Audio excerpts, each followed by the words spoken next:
Principal Matters Podcast, episode 481. Hi, friends. This is Will Parker back with my co-host, Dr. Jen Schwanke, for another episode of Principal Matters. Jen, before we jump into this week's guest, this is coming out New Year's, but I recorded this several months back. Guy Kawasaki is not an educator. He is a former, they called him the evangelist for Apple. He's an author. He's a well-known speaker. He is in the corporate world, especially in the world of technology. He's a legacy. And I started listening to a podcast that he does called Remarkable People. A couple of years ago, I bought the book that he wrote around that podcast. And one day I heard him say on the podcast something to the effect of, I just hope I've made an impression or helped other people. And I thought, he's helped me. So I just sent him a quick email to say thank you. And then at the very end of it, thought, what the heck? If you're ever interested in being a guest on a Principal podcast, we'd love to have you. And he said yes. So you're going to get to hear a wonderful conversation with my friend Guy Kawasaki. But Jen, since this is New Year's, I almost hate to ask people if they make a New Year's resolution because I haven't made any yet. But some people do, and some people like to choose a word for the year and those things. But I do want to offer some New Year's wishes. But I'm just, as you guys are getting ready for the new year, what are some things you're thinking about as you look forward to 26? Well, when I think about wishes for myself and my colleagues and my family, I know this sounds a little bit soft, or I guess more cliche, but I just hope we keep growing and keep learning. There's so many things that pop up. My husband and I call them cardboard cutouts. You're going along and then a cardboard cutout pops up, and whether it's a person or a problem or a federal mandate, a state mandate, a district mandate, whatever, and it can be such a barrier. And I think the learning is to learn to accept, acknowledge, and move around or through or over those cardboard cutouts. So my wish for myself, for us as a team with this podcast and for our independent work, is to just keep growing. Don't think that there's going to be a day there aren't problems, because that is the work. I'm so glad you said that. And it's such a good reminder because, this is the time of the year when we talk about peace on earth and we all want to be harmonious and we all want to be able to get along. And then the reality of leadership, and that's what this show's all about, is that there is no such thing as lack of conflict. And if there was, nobody would need leaders.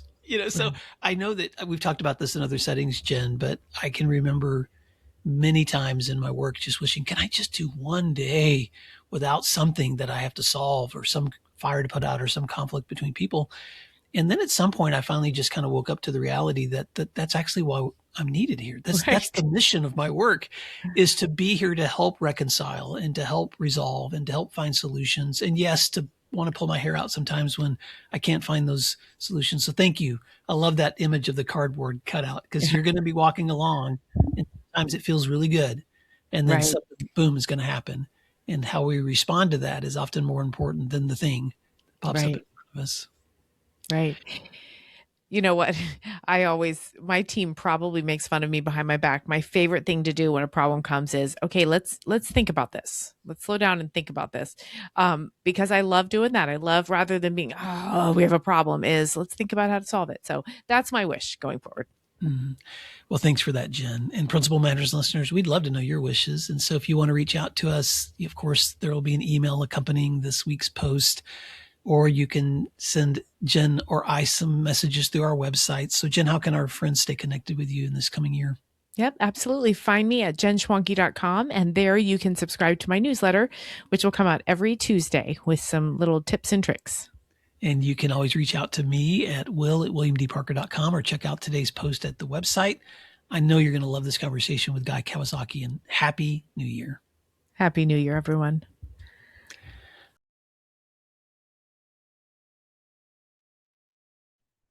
Let's take a moment to thank our sponsors, and then we'll be right back.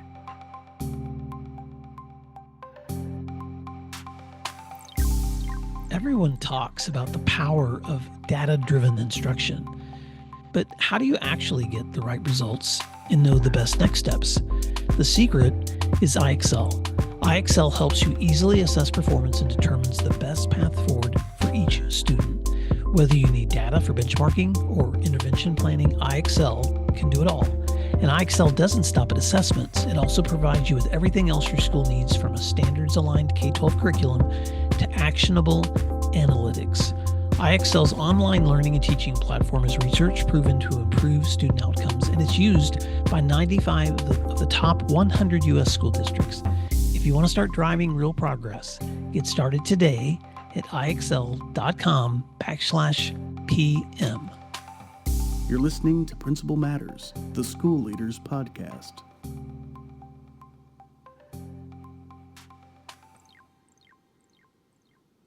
Hi, friends. This is Will Parker, host of Principal Matters, the School Leaders Podcast, where each week we bring you inspiring, innovative, and imaginative ideas for your own school leadership. And this week, we're going to be talking about how to think remarkable with my special guest, Guy Kawasaki. Guy Kawasaki is a marketing specialist, author, and Silicon Valley legend, best known as Apple's former chief evangelist. He played a key role in marketing the original Macintosh in the 1980s and later became a pioneer in evangelism marketing. Today, he's the chief evangelist at Canva and the host of Remarkable People podcast. Guy is also the author of 15 books, including The Art of the Start and his most recent book, Think Remarkable: 9 Paths to Transform Your Life and Make a Difference. Guy has been inspiring entrepreneurs and innovators worldwide. Man, his career blends tech and storytelling and passion for helping people change the world through bold ideas. Guy Kawasaki, welcome to Principal Matters Podcast. Feel free to fill in the gaps on that intro and tell listeners something else they may be surprised to know about you and your journey. I don't know if I want to answer that question, but I'm very happy to be here. I think that educators are the unsung heroes of society, and so if you ask me, who are the people who really should be glorified more? I mean, if you have to have a hero, you should pick an educator as a hero. Mm-hmm. Well, you've become one of my heroes, so I just have to geek out for a minute for listeners. So a few years ago, I've been podcasting for a long time, and I listened to podcasts by entrepreneurs, not just educators, but because now I do this work full-time, Guy.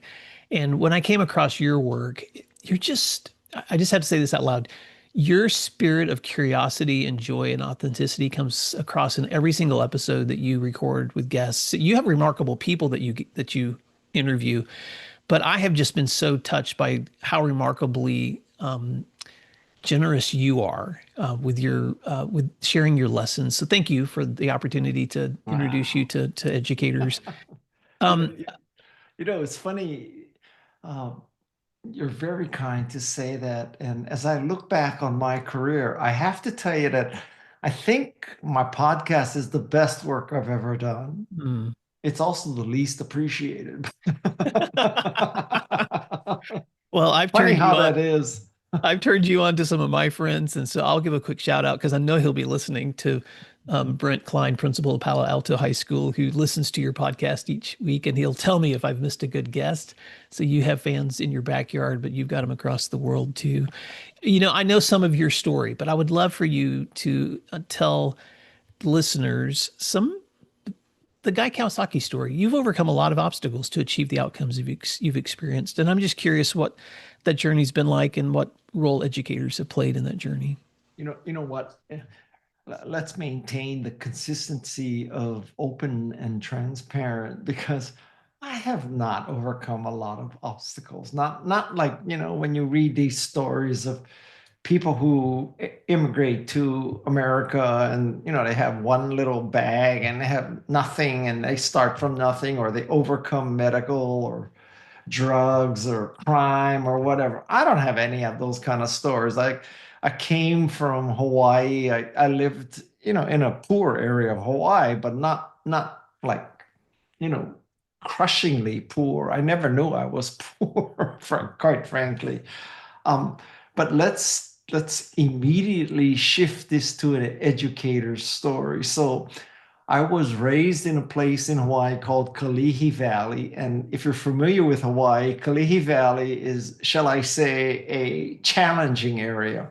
And I went to a public school called Kalihi Elementary. And in about the sixth grade, a teacher took my parents aside and told them that they should get me out of the public school system, put me into a college prep system because I had the potential to go to college. And luckily, my parents listened to her. They made a lot of sacrifices. So I went to this college prep school. That college prep school got me into Stanford. And kind of the rest is history. I met the person at Stanford who got me the job at Apple as Apple's second software evangelist, and the rest is history. So, in a sense, I can point to everything that I've accomplished in my life to that one sixth grade teacher who believed in me. I love that story. I've heard you talk to other guests too about a common fallacy that a lot of people have that because we know a lot of there's a lot of famous CEOs who dropped out of school or didn't get degrees, and it doesn't require education to do great things. But I've heard you push back against that a little bit in terms of how to leverage your learning to help you move down the road to that next thing. Well, I learned this in one of my interviews of my podcast. And the crucial question to ask is what's missing. And so, this narrative that you hear that you don't need a college education. Look at Mark Zuckerberg, look at Steve Jobs, look at Bill Gates. None of them have undergraduate college degrees, and look how successful they are. So they're held up as three proof points that you don't need a college degree to succeed. The problem with that thinking is that you need to ask what's missing. So yes, that's three examples of people without degrees who succeeded. You also need to ask the question about the people without college degrees who didn't succeed. And you also need to ask the question about the people with the college degrees who did succeed. And finally, the people with the college degrees who didn't succeed. And one thing you will know that if you looked at, for example, the Fortune 500 CEOs, every one of them has an undergraduate degree. So, I could make the case that in the history of modern business in America, we can come up with three examples of people who were really successful without college degrees. Three over the course of 200, 250 years. And that's not exactly a trend. And I think that a college degree is a very important thing. It's not necessarily necessary nor sufficient, but I would make the case that if you can get a college degree, it is highly, highly desirable. If for nothing else, then it's 4 more years of exposure to the world and to different kinds of people. You might not be exposed to too many Chinese people at Harvard anymore, but we'll see if that resolves itself. Another thing I really appreciate about you guys, your curiosity. And because I can tell when you're interviewing, you're doing as much learning as you are trying to give us exposure as listeners to the world out there. So this is probably going to be a really unfair question, but I want to ask it anyway.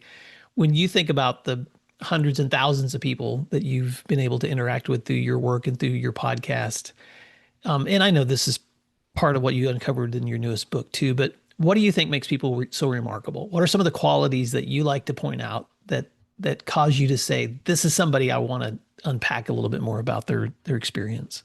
Well, first of all, my podcast is called Remarkable People. It's not called Rich People or Famous People, right? Mm-hmm. So rich wealth and fame is not a necessary quality to be on my podcast. Quite frankly, it might work against you to be on my podcast. So I am looking for people who have made the world a better place. And now you don't have to be Jane Goodall, although she's been on my podcast twice. You don't have to be a Jane Goodall and truly have this magnificent effect. You can be a remarkable person just changing one life, one school, one team, one lake, one stream. It could be your own life.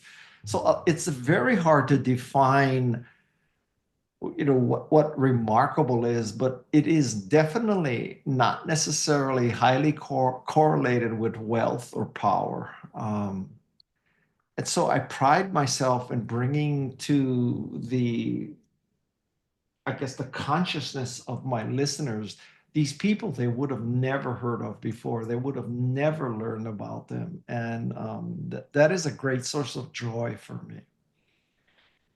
I know that one of the, and I'll just call it a principle, that because I've heard you talk enough to recognize some of the people that who have influenced your own thinking. But I think one of the principles that I also admire about your commitments is the growth mindset. And Yes. so can you talk a little bit about, and I know that my listeners will be familiar with Carol Dweck's work because it's been so influential in the ways that I'm hoping it's been influential in the ways that we're reframing how we talk to students and in our own learning. But how has that mindset been helpful for you, and why is that something that you have found Well, inspiring? in a sense, when I read The Mindset by Carol Dweck, it was one of those moments where the scales were removed from my eyes. And, I, I really quickly bought into this dichotomy of, you either have a growth mindset and and you believe you can do new things and learn new things, or you have a fixed mindset and you believe you can't, or even worse, you may have a fixed mindset and believe that, because you're good in one thing, you don't want to risk your ego and risk your reputation by growing and trying another thing where you might not be so great. And so, believe it or not, because of the growth mindset book, I kind of took up hockey at the age of 44 and surfing at 60, which is not exactly ideal. I wouldn't call that optimal for taking up sports like that. And Carol Dweck has been on my podcast twice. She's now a personal friend. She's one of the biggest influences in my life. And somebody who's not necessarily mentioned as much as Carol Dweck is a woman named Mary Murphy, who is a protege of Carol Dweck. And she came up with the brilliant observation that it's the growth mindset is in your head, right? It's between your temples. So it's primarily inside your brain. Now, in order for you to truly succeed with a growth mindset, you need not just what's in your head, but the environment that you're in. Because if you have a growth mindset, but you're in a fixed mindset organization, it's just not going to work out well. So the people listening to this, if you're an educator or administrator, yes, you want to foster the growth mindset, but you also have to have an environment that supports the growth mindset. It's not something you just flip the switch and you become growth mindset. It takes nurturing. So that's one quality these remarkable people have. The second quality is they have a grit mindset. And this is the work of Angela Duckworth, which says that you must persevere because, frankly, if you have a growth mindset and you're trying something new, you're probably going to fail. It's probably going to take a lot of effort. So if you don't have a gritty mindset, you're not going to get to the other side of the river. So those are the two things. Then I added my own thing, which is grace. So it's grit, growth, and grace. And grace is the revelation that towards the end of your career, you realize that it's all about paying back society. It's about making the world a better place. It's about helping the next generation. It's no longer about you. And this is, I learned a title of a book this morning that I thought was so clever, maybe the most clever title of a book I've ever heard. And it's called the Nerd Reich, as opposed to the Third Reich. The Nerd Reich is this book by Gil Duran, and I haven't read it yet. But I mean, if you can judge a book by its title, it's going to be a great book. And I think that the Nerd Reich in Silicon Valley has they've totally gone off the rails. I mean, it seems like the wealthiest people in Silicon Valley, all they care about is long-term capital gains and making crypto successful. That's all they care about. I mean, like I don't want to get too deep in the weeds here, but I just cannot understand that I mean, if they can't take the high road, who can? Yeah. Well, oh my gosh. Okay. Because I'm a summarizer, I just have to pause before I ask the next question because there's so many things you said that are just so powerful. Um, Mary Murphy's work, and I've heard you talk about her work before in how growth mindset has to be an environment, not just what's in your head. It reminds me of another great book I love that's by Dr. Anthony Muhammad. He's an amazing educator who's done a lot of research on school culture. And he talks about the fact that in his research, because he's visited lots of schools, and you can gauge through student performance and outcomes and surveys and just walking schools, whether you're in a toxic place or whether you're in a really positive place. And so he calls them four categories: believers, which are your growth mindset people; tweeners, which are your newest members that are still trying to learn the whole environment; survivors, which are just people that are misplaced or under resourced or burning out; and then fundamentalists is what he calls those educators who are stuck in their ways. They can even be strong in instruction, but it's all about them. It's all about me and protecting my turf. And what I love about his research, guys, it just confirms so much of what you said too, which is that when you have a believer who's in a place where the predominant environment is also other believers, then the growth is just incredible. But if they're isolated and they're alone in that kind of belief and thinking, they their ability is they're only able to really help the kids that are their direct care. It's not collective. It's not school wide. And so this is the way we think matters. And so I love your hallmarks of growth and grit and grace. Anything else you want to add to that before I change gears? Nope. All right. So let me say this. Something else that I have admired about you is just your strong communication. And you have been an evangelist for Apple, for Canva. And I'm just going to say you're an evangelist for learning. I mean, golly, what you do with your podcast, but in your books. But I've taken time to look at some of the tips that you've given on communication because I spend a lot of time communicating. And I would just love it right now because I have a lot of leaders that lead meetings or teach classes or run board meetings or present at conferences. What's some of your best advice for someone who wants to make the most impact when speaking publicly? Okay, so I have lots of little tips and tricks. And well, the thing that I'm maybe most well known for is what's called the 10-20-30 rule. And the 10-20-30 rule is that in a presentation, you should never have more than 10 or so slides, because quite frankly, it's very hard to get 10 points across. Those 10 slides, you should be able to give in 20 minutes because you never have a full hour. And then the smallest font ever should be 30 points. Most of my fonts are more like 75 points because I think that the less text you have, the more effective the text is. And if you looked at a slide by Steve Jobs, he used like 125 point text.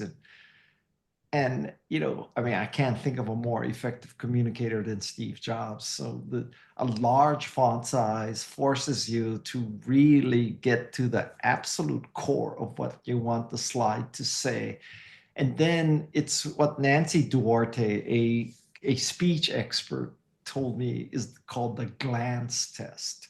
And the glance test is that people should look at your slide, digest it in a few seconds, glance at it, and then look back at you. And people make these slides with 8, 10, 12 point font, and they got these stacked bar charts, or they got these pie charts where the slivers of the pie have a little legend, and you cannot tell light blue from dark blue in that little sliver. And they're looking at that slide and they're not paying attention to you.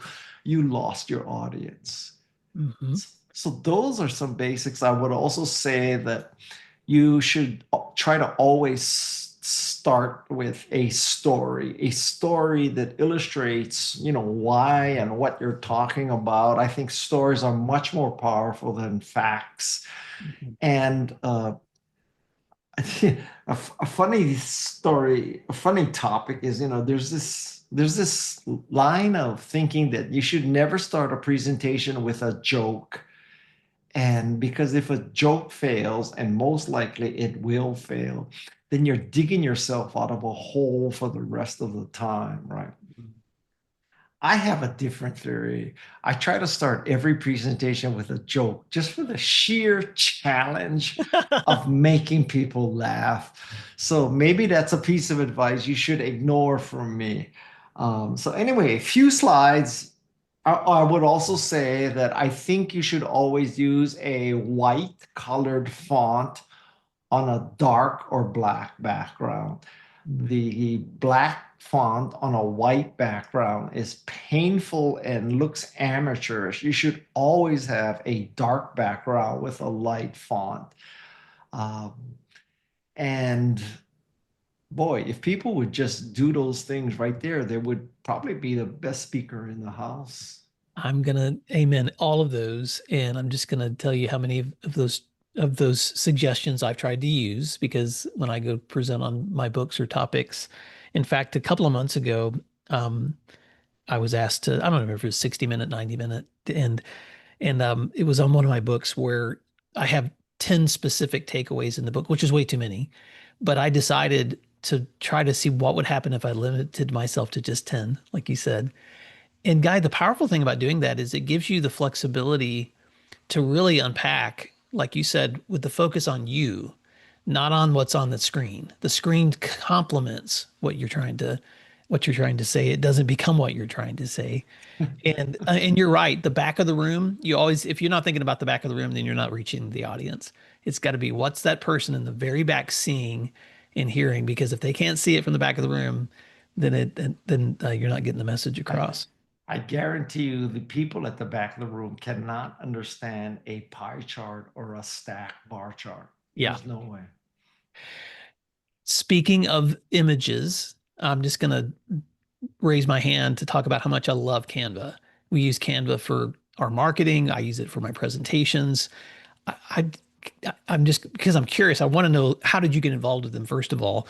But the other question I want to know is, what is your secret for partnering with others who make such an impact? Well, I'll answer the second one first. And the second answer is dog shit luck. I mean, I wish I could tell you that, I had this visionary power to pick winners. I started my career with Macintosh, and that was nepotism. I ended my career, or ending my career, with Canva. And I'll tell you the story of how Canva found me. I did not find Canva. Canva found me. So this is back, 10, 11 years ago.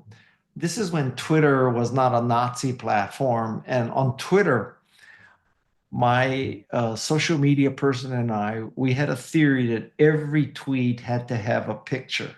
So we created an image or a graphic for every tweet, and she found Canva and was using Canva. And Canva noticed that Guy was using Canva, so they mentioned me. And I happened to see it. I happened to respond. I said to Peg Fitzpatrick, who's the person helping me with social media, "Isn't Canva what you use?" She said, "Yes." "And do you like it?" She said, "Yes." And I said, "Do you think I should help them?" And she said, "Yes." And that was the due diligence. I mean, no more than that. And what I like about Macintosh was that it democratized computing to make everybody more creative and productive. And what I like about Canva is it democratized design so that everybody could be a better communicator. You didn't have to buy Photoshop and spend a year trying to figure it out, and spend about 2 days installing it and all that. So I like to affiliate with things that are democratizing things. Well, it's so fantastic, and it saves me so much time. And back when I first started blogging and posting myself, I was trying to find, copyright free images but Canva just has such beautiful options available. And so what a winner. I want to be able to ask this question as we're getting ready to wrap up. You spend a lot of time with change makers, and the people with whom I get to work a lot are educators who are committed to changing schools or communities or kids or, whatever setting that they're in. And I have listeners across the spectrum, rural, urban, suburban, even people that listen from other countries. And in today's political climate, often the people who are in public are also punching bags for politicians and crazy outrage. What advice would you have for leaders in education who want to be remarkable, even in today's really crazy climate? Um, I know a teacher in rural Oregon, and let's just say that's not exactly a liberal area. And she is very liberal minded, very, LGBTQ plus rights, women's rights, reproductive rights, all that good stuff, right? And I said, well, how do you survive with their, because, the parents of your students probably radically disagree with your political philosophies. And she said, they do, but you know what, how I get to them and how I am able to make this work is because they know that I have their kids' best interests at heart, Mhm. right? So if you're doing what you're doing for the best interests of your students, I believe the parents will pick that up and support you. Now, I'm not an educator, I'm just telling you a story. I don't hold myself out as an expert on education, but that story really resonated with me. I think, quite frankly, I just don't understand the priorities of this country and how we seem to prioritize things much higher than education. But education is the key. It is one of the greatest mysteries in my life. And if we just bought like one less aircraft carrier or something, or give double every teacher's pay, I mean, I do not understand. When I see stories about teachers using their own money to buy school supplies, I just cannot understand that. Meanwhile, people are playing golf on taxpayer money and all. I just don't get me started. You already got me started, so it's too late. I do not understand that. And um, I think that education got America to where it is, and education is going to save us. And I just, I might have to get profane if I go on anymore. So I'll just stop there. But yeah. No, but I love that guy. And because I've listened to your show long enough, I think you and I share a lot of the same angst and anxieties as we look at the upside down priorities that we see happening in our world. And just to bring it full circle, you said that it's at the very beginning, remarkable people aren't people with power or wealth. They're people that are making the difference in the lives of other people. And somehow we keep rewarding people in the weirdest ways. And yet you and I both know the people that have influenced our lives the most are those that have changed our behaviors and our hearts and our outcomes, and had very little to do with their power or their resources. Anything you want to say as we wrap up? Because this has just been such a pleasure for me to be able to sit in the room with you, someone who talks to remarkable people all the time. You are a remarkable person, Guy Kawasaki, and I just was so thrilled to be able to introduce you to my audience. Anything you want to say as we wrap up, and how can people stay connected with your work? You're too kind. My podcast is called Remarkable People, and I promise you that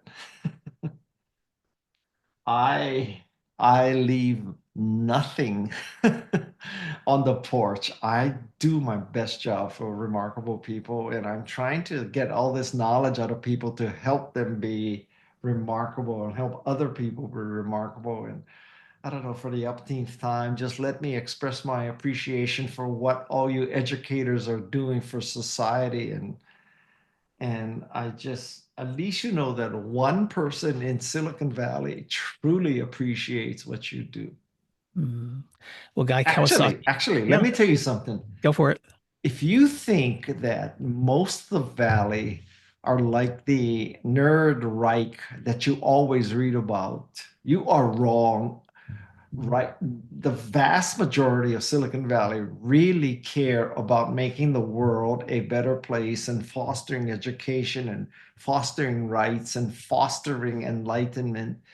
It's just that the people who grab the headlines, the nerd Reich, they get all the attention, but that is not a representative sample of Silicon Valley.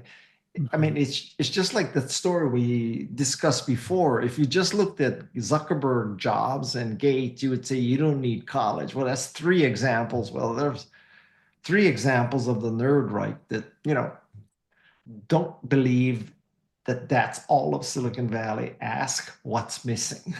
Yeah. Well, and I'm so glad you said that, because even when I meet people outside of my own field who are trying to understand education, there's so many ways that we judge what's going on in schools in the world based on either our own media exposure or our own community or our own experience in school.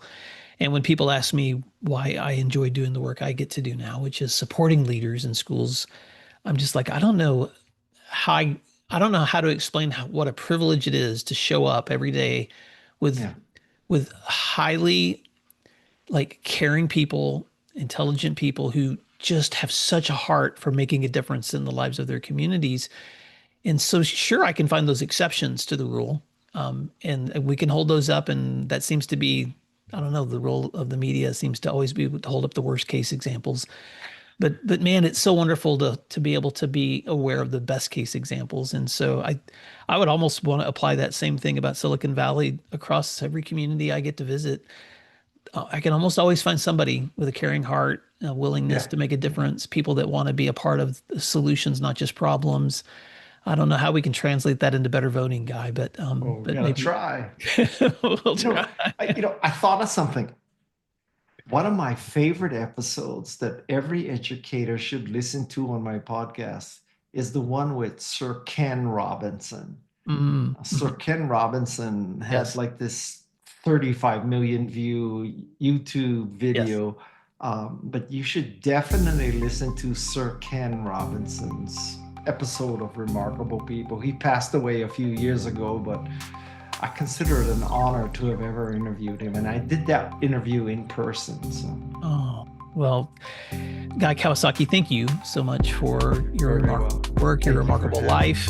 And the Principal Matters listeners, I want to thank you for taking the time to listen and learn today. We'll put links to Guy's podcast and his books in our show notes. But until next time, thanks for doing what matters. We'll talk to you again soon. Thank you for listening to today's episode of Principal Matters, the School Leaders Podcast.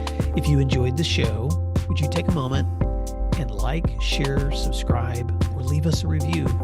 In fact, if you share it out with a friend, even more people can become a part of these conversations. Sign up for our newsletter at williamdparker.com for even more free resources. And don't forget to check out our website to learn more about our books, professional development offerings, Grow Academies, masterminds, executive coaching, and keynote presentations. Wow, let's keep learning together. And thank you for doing what matters. Principal Matters.